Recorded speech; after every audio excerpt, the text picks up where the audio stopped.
Татарстан Республикасы Россияда спорт төбәге буларак дан алган. Халыкара Россия беренчелеге һәм башка бик күп спорт чаралары, хәтта театр артистларының да үз ярышлары үтә.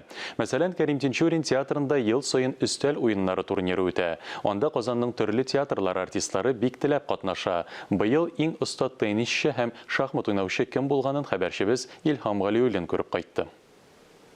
Бездә Олимпия кануннары иң мөһим катнашу ди чараны оештыручылар. Шулай да бер магълүм киткәч үзеннән үзе җиңәсе килү теләге биләп ала. Әлбәттә, җиңүләргә берәү дә теләми.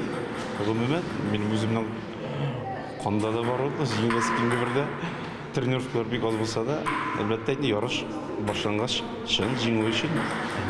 Теннис уйнау усталыгы шәп булса да, бу юлы Алмаз Фаткуллин икенче, ә беренче урында Илназ Гафиятов. Ә шашка ярышларында Камал театры артисты Алмаз Гараевка тиңнәре булмады. Шулай ук Хәлим Җәләй дә сынатмады. Ул бигрәк тә шахмат уйнарга ярата. Бу ярышларда гомумән өстәл уеннары үз итүче артистлар катнаша. Бу безнең инде теге җиңү кем беренче дигән сүз түгел, бу дуслык очрашуы. Мин жюри члены буларак шуны әйтәсем килә, без һәрбер театрлар белән тату яшибез, матур яшибез. Безнең өчен шашка уеннары хобби дип уртаклашты. Турнирга әзерләнүче гүзәл затлар. Югыйсә әлеге турнирда катнашу тәҗрибәләре шактый.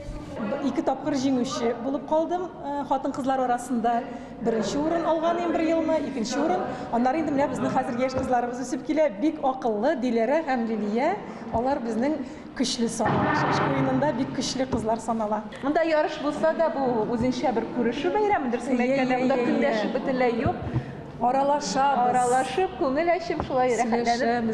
Үзенә күңелле мероприятие.